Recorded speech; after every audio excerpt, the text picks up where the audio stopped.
اشرف صاحب، یہ بھی کبھی مشاہدے میں آپ کے آیا ہے کہ چاہتے ہوئے بھی شاید نہ چاہتے ہوئے بھی پولیس افسران اور حکومت جو ہے وہ انویسٹیگیشن ونگ کو نظر انداز کرتی ہے، اور جب کوئی بڑا انسیڈنٹ ہوتا ہے تو ہم یہ دیکھتے ہیں کہ آپریشن ونگ جو ہے وہ فوری طور پہ واقعی ایسا ہوتا ہے کہ مقدمہ بھی درج کر لیتے ہیں، اور مقدمہ درج کرنے کا مطلب یہ ہوتا ہے کہ وہ اپنے اوپر کی جو ہرارکی ہے اس کو سب اچھا کی رپورٹ دے دیتے ہیں۔ پھر جب انویسٹیگیشن میں معاملہ آتا ہے تو پھر یہ بھی پتہ چلتا ہے کہ شاید مقدمہ بھی ٹھیک نہیں ہوا، مقدمے میں جلد بازی کی گئی یا دفعات ٹھیک نہیں لگی ہیں۔ تو یہ سسٹم جس نے ایک ملزم کو سزا دلوانی ہے اور اس ملزم کو جو وہ ملزم نہیں ہے، بے گناہ ہے، اس کو انصاف بھی دلوانا ہے، تو پولیس کے لوگ اور حکومت اس کو یہ سوچے کہ یہ پتہ نہیں یہ انہوں نے کیا کرنا ہے، کوئی سہولت نہیں جس کا میں نے ذکر کیا، تو پھر کیسے یہ نظام چلے گا، کیسے لوگوں کو انصاف ملے گا، اور ونگ کو الگ کرنے کا پھر کیا فائدہ؟ وہی نا بڑی آپ کا یہ جو کویسچن ہے، اس میں ملٹیپل اس کی آپ کہہ لیں کہ جہتیں ہیں۔ جیسے ابھی آپ نے سب سے پہلے بات کی کہ آئی جی صاحب نے انیشیٹو لیا پولیس تھانوں کو خوبصورت بنانے کا، اور بنائے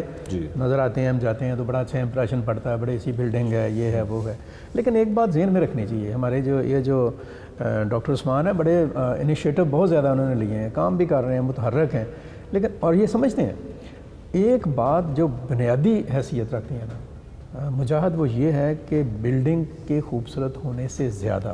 اس کے اندر جو کام کرنے والے لوگ ہیں، ان کی اپروچ اور ان کی جو فیسلٹیز ہیں، ان کو خوبصورت کرنا کہیں زیادہ ضروری ہے۔ آپ عمارت میں جاتے ہیں، جیسے آپ نے کہا، تو اوپر جا کر جب آپ انویسٹیگیشن ونگ کو دیکھتے ہیں تو ان کی جو حالت ہوتی ہے وہ قابل رحم ہوتی ہے، خنڈر کا منظر پیش کرتے ہیں۔ میں وہی بتا رہا ہوں نا بات آپ کو، کہ ان کے جو ٹرنک ہیں بیچاروں کے، ان کو تو آپ وہ زنجیروں سے اور کنڈیوں سے آزاد کرا لیں، بلڈنگ کھڑی کریں، بہت اچھی بات ہے، ایسے انکار نہیں ہے، لیکن جو اس کی بنیادی سہولت ہے ایک پولیس والے کی، اور پھر جس طرح کا آپ نے خود ایک ڈفرینشیٹ بنا دیا، ایک فرق پیدا کر دیا آپریشنز میں اور انویسٹیگیشن میں، اور وہ فرق اتنا آپ کہہ لیں کہ واضح ہے،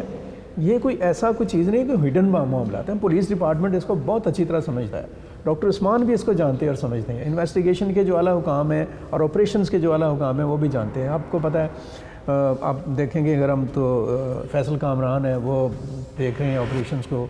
تو بڑے متحرک ہیں، بڑے فعال ہیں، اور فوری وہ چیزیں نپٹا رہے ہوتے ہیں، انہیں یہ پتہ ہے کہ یہ آگے بھیج دیں، وہ جانے انویسٹیگیشن والا اس کا، اور انویسٹیگیشن والا بیچارہ جو ہے اس کو آپ نے ایک چیز تو اس کے سامنے رکھ دی، لیکن اس کے ہاتھ بندھے ہوئے ہیں، بندے ہاتھوں کے ساتھ وہ پھر اس کیس کو اور اس معاملے کو اس طرح سے ریزالو نہیں کر پاتے جیسے ریزالو ہونا چاہیے، اس وجہ سے پرابلمز آتے ہیں۔ جیسے نوید صاحب نے بات کی کہ 80% ہم نے ریزالو کر دیے،